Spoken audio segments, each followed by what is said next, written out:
सुसंगत विचार सरणी तंत्रज्ञाने होते प्रगती देई मानवा सुख समृद्धी निसर्ग अन्विज्ञान विज्ञानाच्या रंजक गोष्टी व्यापून घेई सारी सृष्टी जगण्यातील विज्ञान आणिक विज्ञानातील जगणे विज्ञानम जनहिताय विज्ञानम जनहिताय विज्ञानम जनहिताय विज्ञानम जनहिताय विज्ञानम जनहिताय विज्ञानम जनहिताय विज्ञानम जनहिताय विज्ञानम जनहिताय.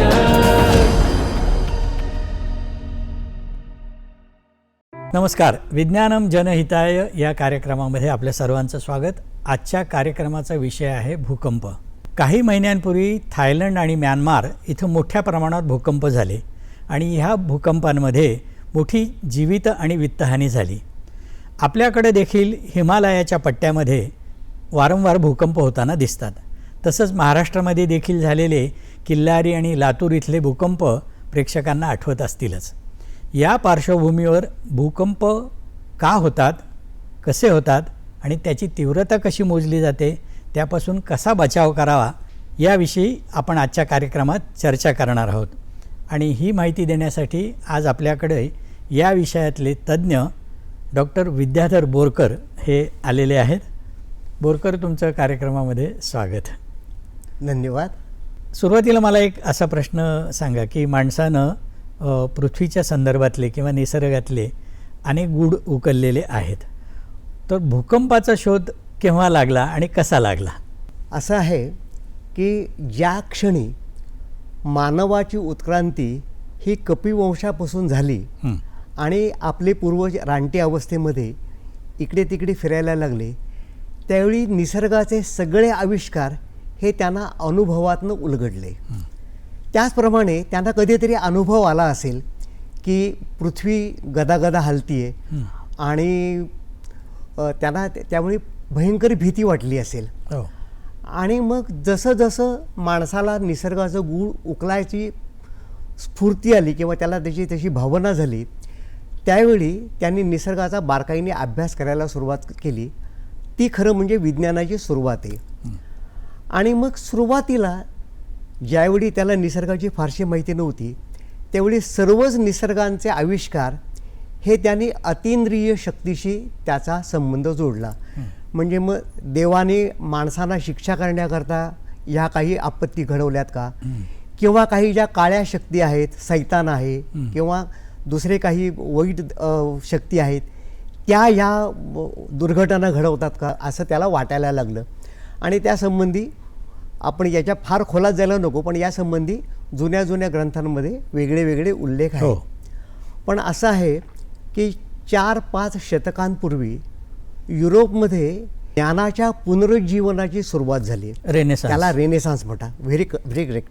तर या रेनेसान्समध्ये संपूर्ण युरोपमध्ये अशी एक लाट आली की निसर्गाचा अभ्यास करायचा, आणि निसर्गाचा अभ्यास म्हणजेच विज्ञान.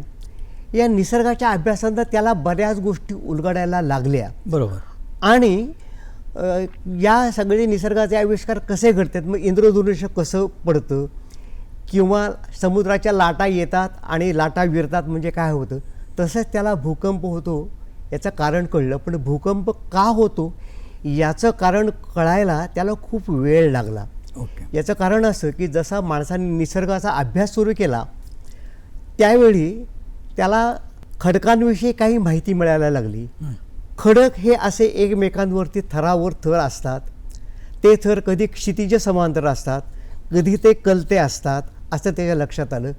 काही वेळेला त्या खडकांच्या थरामध्ये कुठेतरी एखादी पातळी असते की त्या पातळीवरती खडक खालीवर झालेली दिसतात. हिमालयासारख्या डोंगरामध्ये किंवा आल्प्स पर्वतामध्ये किंवा अँडीजमध्ये त्याला असे जे खडकांचे थर आहेत त्याला घड्या पडलेल्या दिसतात. तर खडकांच्या थरामध्ये काहीतरी फरक होतो हे त्याला लक्षात आलं. त्याच्यानंतर कधीतरी भूकंप झाल्यानंतर त्याच्या हेही लक्षात आलं की भूकंप झाल्यानंतर काही ठिकाणी जमीन खचते काही ठिकाणी नवीन असं एखादं टेकाड उभं राहतं किंवा एखादा वरंबा एखादी भिंत उभं राहावी तसं राहतं. मला वाटतं 1819 साली म्हणजे बरीच वर्ष झाली त्याला, कच्छमध्ये भूकंप झाला. त्यावेळी तिथे अशी एक जागा निर्माण झाली की ती 90 किलोमीटर लांबीची जवळजवळ 6 ते 7 मीटर उंचीची अशी भिंत तयार झाली. हो. आणि त्याच्यामुळे सिंधू नदीच्या त्रिभुज प्रदेशामध्ये ज्या काही वेगळ्या वेगळे फाटे फुटतात त्यापैकी एका नदीला म्हणजे बाण घातला गेला. तो देवाने बाण घातला असं समजून त्याला तिथल्या लोकांनी अल्लाना बांध असं नाव दिलं. म्हणजे देवाने निर्माण केलेलं धरण असा त्याचा अर्थ आहे. आणि ती भिंत बांधली गेल्यामुळे जी नदी होती त्या नदीच्या पाठीमागे एक तलाव निर्माण झाला. त्याला सिंद्रीचा तलाव म्हणतात, कारण त्या नदीचं नाव सिंद्री होतं म्हणून सिंद्री तलाव किंवा शकूर तलाव असं त्याला नाव पडलं. तर काही ठिकाणी म्हणजे सॅन अँड्रियास फॉर्ड म्हणून आहे, तर तिथे अशीच काही परिस्थिती निर्माण झाली की तिथे ती आणि अजूनही ती जागा दरवर्षी साधारणपणे 12-15 मिलीमीटर ही हळूहळू सरकली.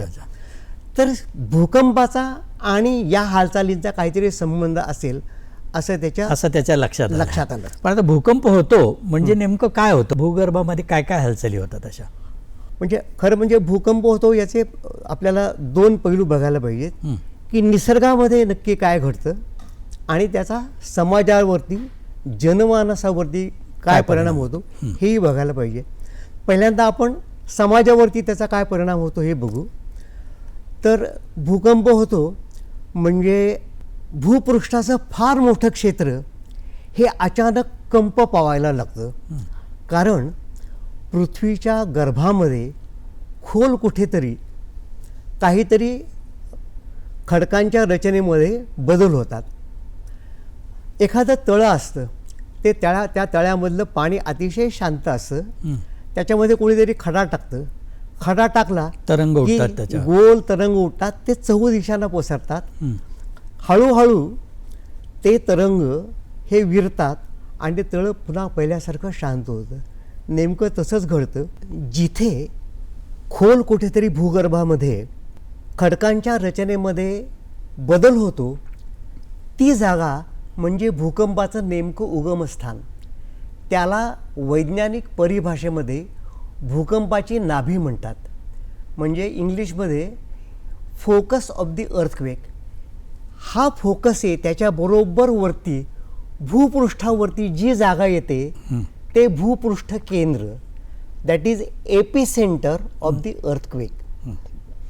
भूकंप होतो तेव्हा मोठ्या प्रमाणावर नैसर्गिक हानी होते. तर ही संपूर्ण हानी म्हणजे कुठल्या कुठल्या प्रकारची हानी होते? ज्यावेळी खडकांमध्ये लाटा उत्पन्न होतात त्या लाटांची तीव्रता जर जास्त असेल तर घरं आणि इमारती जमीनदोस्त होतात.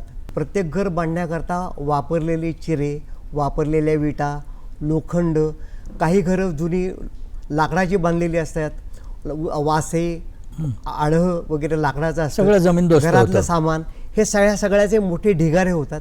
त्या ढिगाऱ्यामध्ये माणसं अडकू शकतात, पाळीव प्राणी अडकू शकतात आणि प्रचंड जीवितहानी होते, वित्तहानी प्रचंड होते. त्यानंतर रस्त्याला मोठमोठ्या भेगा पडतात, तडे जातात, नद्यांवरचे पूल पडतात, महामार्ग उखडतात, रेल्वे मार्गाची वाहतूक होते.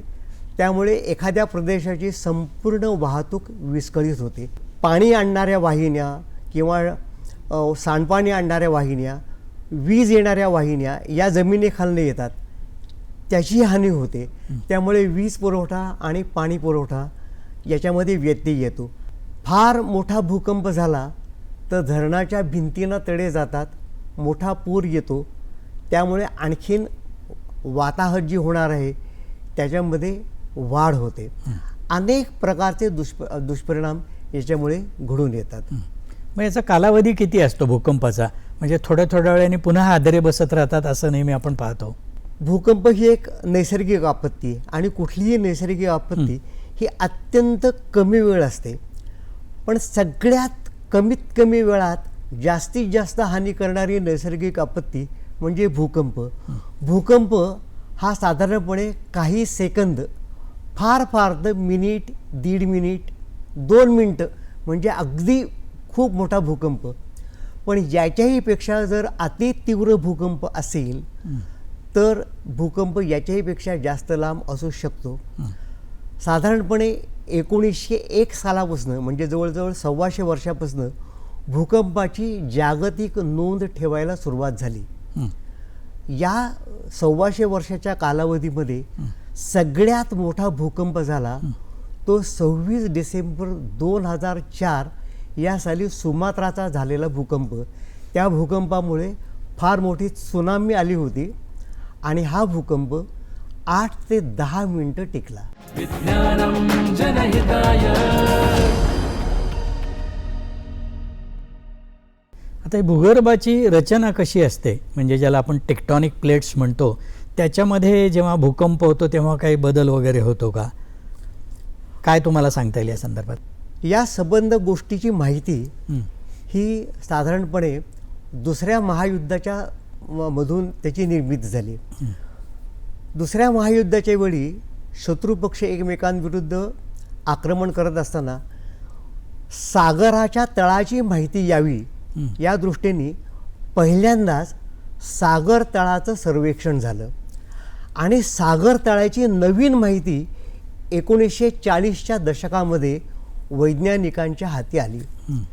त्या माहितीत असं निष्पन्न झालं की सागराच्या तळावर सुद्धा ज्याप्रमाणे खंडांवरती म्हणजे भूपृष्ठावरती जे खंड आपल्याला डोळ्यांनी दिसतात, पाण्याखाली नाहीत, तिथे डोंगर आहेत आणि दऱ्या आहेत, तशा समुद्राच्या तळाशीही डोंगर रांगा आणि खचदऱ्या आहेत, असं पहिल्यांदा लक्षात आलं. महायुद्ध संपलं आणि हा शोध संपला, पण भूवैज्ञानिक अभ्यास त्याच्यापुढे चालू राहिला. आणि मग त्याच्यानंतर असं लक्षात आलं की जिथे पर्वतरांगा आहेत तिथे प्रत्यक्षामध्ये एक ज्वालामुखीची रांग आहे समुद्राच्या तळाशी, आणि समुद्राच्या तळाशी ज्वालामुखीचा उद्रेक होऊन नवीन खडक निर्माण होतात आणि ते एकमेकापासून लांब लांब जातात. म्हणजे त्याला सुरुवातीला समुद्र तळाचं विस्तारण असं नाव दिलं गेलं. पण याचा अर्थ असा झाला का की पृथ्वीचा आकार वाढतोय? तसं होत नाही. याचं कारण असं की त्यापासून अनेक हजार किलोमीटर दूर दुसरे कुठेतरी जिथे खचदरी आहे तिथे त्या खचदरीच्या एका बाजूचं भूपृष्ठ हे दुसऱ्या बाजूच्या खाली घुसत असतं. म्हणजे एखाद्या कारखान्यामध्ये पट्टा जसा फिरत असतो की ज्याच्यावरनं माल वाहतूक होते, त्या पट्ट्याप्रमाणे भूपृष्ठाचा एक भाग तयार होतो आणि दुसरा भाग खाली निर्माण होतो, खाली खाली खाली खाली भूपृष्ठामध्ये जातो. त्यामुळे तो असा फिरत असतो. आणि मग वैज्ञानिकांच्या असं लक्षात आलं की लहान मुलांचा एक चित्र जुळणीचा खेळ असतो, इंग्लिशमध्ये त्याला जिगसॉ पझल असं म्हणतात, मराठीमध्ये आपण त्याला चित्र जुळणीचा खेळ म्हणू.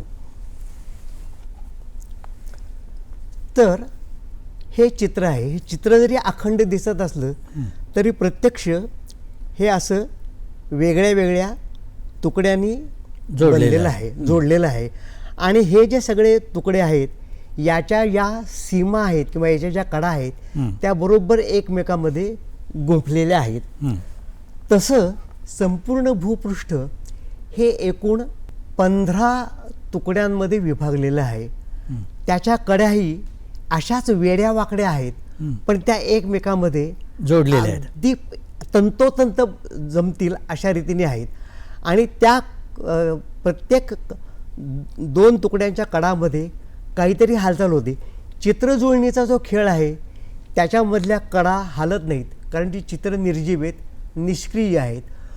पण भूपृष्ठाचे जे तुकडे आहेत त्यांना भूविज्ञानामध्ये टेक्टॉनिक प्लेट्स म्हणजे मराठीमध्ये सांरचनिक भूपट्ट असं म्हणतात. आणि त्यांना भूपृष्ठामधून उष्णता मिळत असते, त्यांना ऊर्जा मिळते.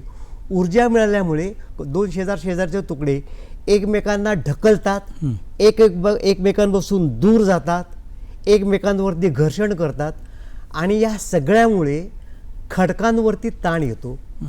कुठल्याही गोष्टीवरती ताण आला की तो ताण सहन करण्याची प्रत्येक गोष्टीमध्ये काहीतरी ताकद असते. उदाहरणार्थ ही आपण शाळेतल्या मुलांची पट्टी ती घेतली, ही जर मी वाकवायचा प्रयत्न केला तर ही थोडीशी वाकते.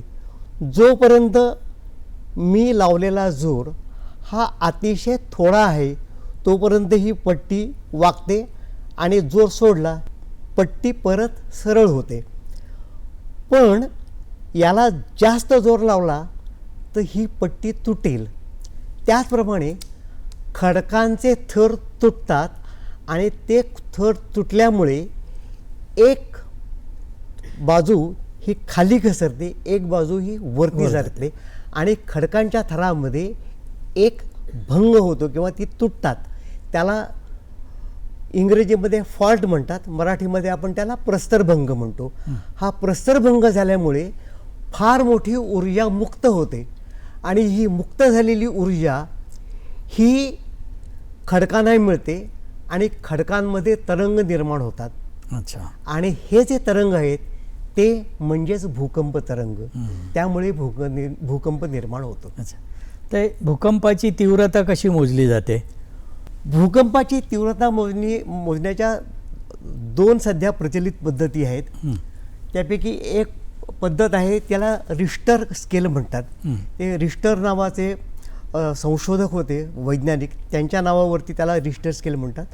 पूर्वी त्याच्याही आधी मेर्कलियन म्हणून इटालियन संशोधक होते, त्यांनी अशी एक पद्धत लावली होती की भूकंपाची अनुभूती ही माणसाला कशी झाली. म्हणजे झोपलेला माणूस जागा झाला किंवा जमीन थरथरायला लागली त्याला जाणवली आणि अशा त्यांनी मग ते 1 पासून अमुक या आकड्यापर्यंत अशी त्यांनी त्याची तीव्रतेचं मापन करायला सुरुवात केली. पण त्याच्यानंतर त्याला जास्त वैज्ञानिक आधार यावा म्हणून मग रिश्टर यांनी त्याच्यावरती काम केलं. मग भूकंपातनं मुक्त झालेली ऊर्जा ही किती TNT नावाचं जे स्फोटक केमिकल आहे ते वापरल्यानंतर केवढा स्फोट होईल त्याच्याशी त्याची तुलना करून ते रिश्टर स्केल असं त्यांनी रिश्टर श्रेणी ही त्यांनी बनवली आणि त्याप्रमाणे भूकंपाचं मापन हल्ली केलं जातं. त्याचं फार मोठं गणित आहे, ते गणित अतिशय क्लिष्ट आहे. अच्छा. हां. विज्ञानम जनहिताय. भूकंप मापक यंत्र जे आहे त्या संदर्भात काय माहिती सांगता येईल तुम्हाला? भूकंप मापक यंत्राकडनं अधिक आपण काय अपेक्षा कराव्यात याची माहिती आपण घेऊ. भूकंप मापक यंत्रामधून पहिल्यांदा भूकंप कोणत्या क्षणी सुरू झाला, कोणत्या क्षणी थांबला आणि त्याचा कालावधी किती हे आपल्याला कळायला पाहिजे. अपेक्षा क्रमांक 1. दुसरी अपेक्षा अशी की भूकंपामुळे आंदोलन झालं त्याचं मोजमाप आपल्याला काढता आलं पाहिजे आणि त्याच्याकरता आपल्याला काहीतरी एक यंत्रणा उभी केली पाहिजे. आणि तिसरी गोष्ट अशी, जो भूकंपामध्ये जी हालचाल झाली त्याचा त्यांनी आलेख काढला पाहिजे आणि तो आलेख वैज्ञानिकांच्या हाती भूकंप मापक यंत्रणेने दिला पाहिजे. तर याच्याकरता 2 गोष्टींची जरूर आहे. एक गोष्ट म्हणजे जी भूकंपाबरोबर पृथ्वीबरोबर गदा गदा गदा गदा हालेल आणि दुसरी गोष्ट म्हणजे ती गोष्ट भूकंप कितीही मोठा झाला तरी पूर्णपणे स्थिर राहील. तर वैज्ञानिकांना गेल्या कित्येक शतकांपासून अशा गोष्टीचा शोध घ्यायचा होता की जी गोष्ट भूकंप कितीही मोठा झाला तरी अजिबात हालणार नाही आणि ती गोष्ट त्यांना मिळाली. त्याचं नाव लंबक. अच्छा. या लंबकाचं वैशिष्ट्य असं, या लंबकाची आंदोलनं होतात. ही आंदोलनं झाली, लंबकाची 2 टोकं आहेत. एका टोकाला लंबकाचा गोळा आहे, एका टोकाला लंबक जिथे टांगलेला आहे किंवा जिथे बांधलेला आहे ती जागा. लंबकाचं आंदोलन झालं आणि जिथे तो टांगलेला आहे ती जागा किती जरी हलली तरी लंबकाचं आंदोलन आहे तसंच चालू राहतं. किंवा लंबक स्थिर असेल आणि तो जिथे बांधला आहे ती जागा हलली तर लंबक स्थिरच्या स्थिरच राहतो. कारण लंबक ही एक स्वतंत्र प्रणाली होते ज्याच्या कारण ती टांगलेली आहे. तेव्हा पृथ्वीपासून ही वेगळी झालेली आहे. म्हणून एक चौकट ही पूर्णपणे ही जमिनीमध्ये गाडली जाते, ती जमिनीबरोबर हालते आणि त्या चौकटीला एक लंबक बांधलेला असतो. तो लंबक अर्थात दोरीनी, तारेनी, स्प्रिंगनी, एखाद्या धातूच्या सळईनी असा बांधलेला असतो. कुठल्याही प्रकारे जरी वापरला तरी तो लंबकच. भूकंप यंत्रामध्ये लंबकाला जोडून एक लेखणी असते आणि त्या लेखणीचं एक टोक हे एका ग्राफ पेपरला आलेख कागदाला जोडलेलं असतं आणि हा आलेख कागद एका विशिष्ट गतीने हलत असतो. त्याच्यावरती वेळेची नोंद होते. जोपर्यंत भूकंप होत नाही तोपर्यंत लंबक स्थिर असतो, लेखणी स्थिर असते आणि आलेख कागदावरती सरळ रेषा उठते. ज्यावेळी भूकंप होतो त्यावेळी पृथ्वी किंवा भूपृष्ठ जसं हालायला लागतं त्याप्रमाणे आलेख कागद हालतो. लंबक आणि लेखणी हे स्थिर असतात. त्यामुळे कागद जसा हलेल, आलेख कागद जसा हलेल आणि त्याची लेखणी हे सरळ राहिल्यामुळे हालचालीचा आलेख हा त्या कागदावरती उठतो. तो भूकंपाचा आलेख देणं हे त्या भूकंप मापकाचं किंवा त्या यंत्राचं काम आहे. अच्छा, मला आता शेवटचा प्रश्न तुम्हाला विचारायचा की भूकंप ही एक नैसर्गिक आपत्ती आहे, पण ती होणार असं याचं काही सूचन आपल्याला मिळत नाही किंवा त्याचं भविष्य वर्तवता येत नाही. तर या संदर्भामध्ये काही उपाययोजना आहेत का? कुठलीही नैसर्गिक आपत्ती थांबवणं हे मनुष्याच्या शक्तीपलीकडचं काम आहे. इतर नैसर्गिक आपत्तींच्या बाबतीमध्ये ते शक्य झालेलं आहे. वादळ कधी येणार, पूर कधी येणार याचा अंदाज काही विभाग आपल्याला अचूकपणे देतात. भूकंपाचा अद्यापी तसं झालेलं नाही. पण असं भविष्य वर्तवता येतं का की होणार आहे? या दृष्टीने विज्ञानाचे आणि वैज्ञानिकांचे प्रयत्न चालू आहेत. भूकंपाची शक्यता वर्तवणं ही फार मोठी कठीण गोष्ट आहे. पण अजूनही विज्ञान बाल्यावस्थेत आहे.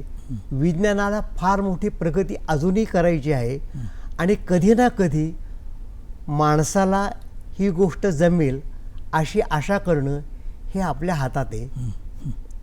तर मंडळी, आता डॉक्टर बोरकर यांनी भूकंप या विषयासंदर्भात आपल्याला अतिशय उद्बोधक अशी माहिती दिली. भूकंप ह्या नैसर्गिक आपत्तीचं कुठलंही सूचन आधी करता येत नाही किंवा आत्ता भूकंप होणार आहे असं सांगता येत नाही. त्यामुळे भूकंप झाल्यानंतर येणारी जी नैसर्गिक आपत्ती आहे तिचं व्यवस्थापन कसं करायचं याविषयी काळजी घेणं गरजेचं आहे आणि तशा प्रकारची सावधगिरी आपण बाळगली पाहिजे. आणि या संदर्भातली सगळी साक्षरता आपल्याला या कार्यक्रमामधून डॉक्टर बोरकर यांनी दिलेली आहे.